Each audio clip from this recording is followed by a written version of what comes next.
Hello ladies and gentlemen and welcome to AEW Dynamite Week 4 for TV. Had a bit of issues with my stream for some reason. I don't know what, for God's sake. So I'm having some problems with the stream. It's not working for some reason. So I did manage to watch Eddie Kingston versus Lance Archer, which was a very good match. But for some reason my streams are just breaking half the fucking time, and it's starting to piss me the fuck off. So I'm hoping that we won't have any problems. We're gonna have fucking problems, aren't we, ladies and gentlemen? Holy shit. So, yep, the match. Sorry, guys. Match was good, for what I saw. Very entertaining between these two. Nasty chokeslam from Lance Archer onto Eddie Kingston, nearly breaking Kingston's back. Fuck me, that looked painful. Kingston gets the win after interference from everybody, in regards to those two guys. But yeah, good match. Good promo from Moxley to hype up the main event for Beach Blast, which is next week. I can't believe it's next week. Jesus. But yeah, very, again, entertaining. Moxley can talk. Kingston's a really good talker as well, I think. So yeah, we now have Jericho and MJF taking on the Varsity Blondes in a matchup. So let's see that match. So, we just had Sting and Darby Allin talking about their match at Revolution in a street fight. Very entertaining. I am looking forward to this for some reason. If Sting can still go, I think this one could be really good. I really do, guys. Talking about them being hoodlums. Very entertaining. So now we have got the Varsity Blondes, like I say, versus Jericho and MJF. So, let's carry on watching the match, shall we? So, we just had MJF and Jericho versus the Varsity Blondes. This was a good tag team match. I think it helps with the Varsity Blondes. I think last week it was weird having all six guys of the Inner Circle in the same match. I think it hurt it a little bit. This week it was a better matchup. Jericho wins with the Judas Effect and the Lion Salt to get the win. And this was a good match. It was very entertaining, very good. And yeah, it was a lot better than last week. Not as many botches as last week, especially with Kingston and Archer as well. Not many botches. So we'll find out what the next stuff is, because Pat just talked about Beach Blast, and I'm looking forward to Beach Blast. We've got a lot of things coming up, and next week is a big show. With Thunder Rosa and Britt Baker. That's been, hopefully that gets a little bit more build for next week. So yeah, let's carry on watching the show. So we just had Cody and Arn Anderson talking about Shaquille O'Neal, and we're going to be having a tag team matchup with the Shaquille O'Neal and Jade, I think her name was, versus Red Velvet and Cody. And this is the first time I heard Red Velvet talk, and with a short amount of time we heard it, that was good. I thought it was a good promo. We'll see, maybe with a longer promo, we'll see how she does and see how well she fares. But for short and to the point, it was really good. We also had a promo for Kip's wedding coming up next week with Penelope. Can we have one wrestling wedding where nothing goes down, but it happens after the wedding itself? So we go for the wedding, it's like, man and wife, kiss the bride, blah blah blah, and then have something happen. Kind of like what happened back in '92 with Liz and Macho Man. But right now, it is Dolph Ziggler's brother versus Adam Page, so let's watch the match, shall we?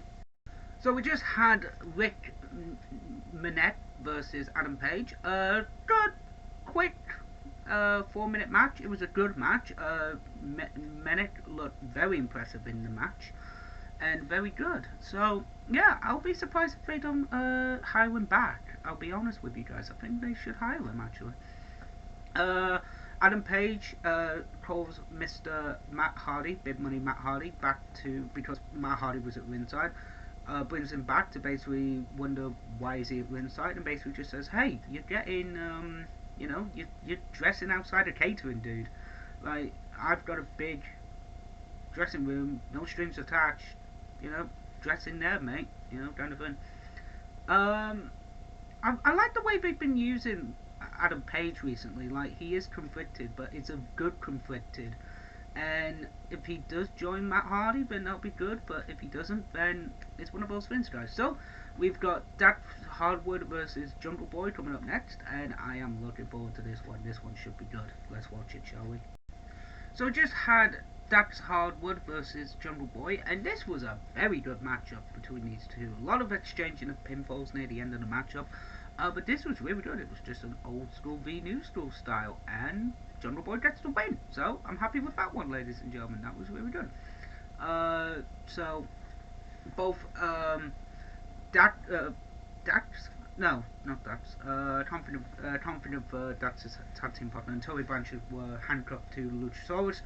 They break free, they attack Jungle Boy, they attack Luchasaurus, they cut off Luchasaurus's horns. They were going to cut Jungle Boy's hair, but then SCU, Top Flight, and Marco Stunt come out to prevent that from happening, which is which is good. So it leads into the next matchup.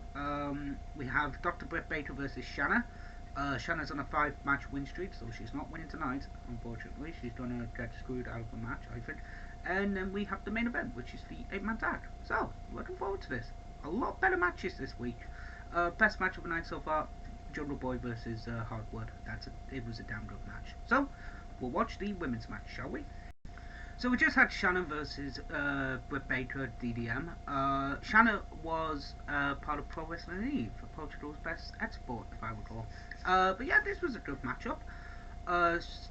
DDM gets the win. It was obvious going into the match with Thunder Rosa next week of Beach Break, or whatever it's called.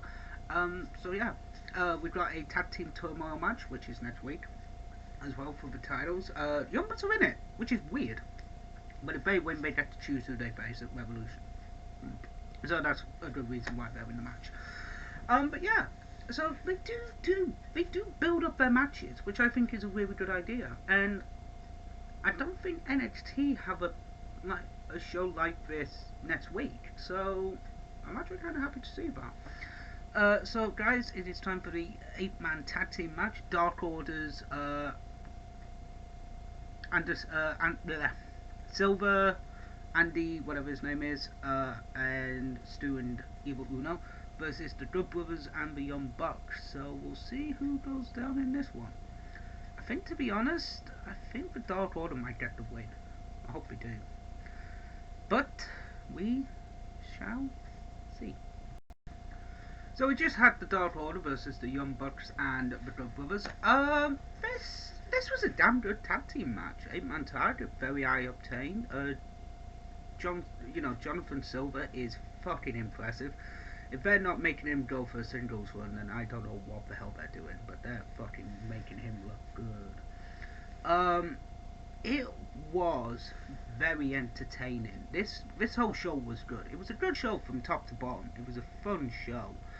And yeah, I'm very happy with AEW. AEW needed to put on a good show after last week. They delivered. It was a good show, ladies and gentlemen. But I feel like the Dark Order should have won this match. They needed to, personally.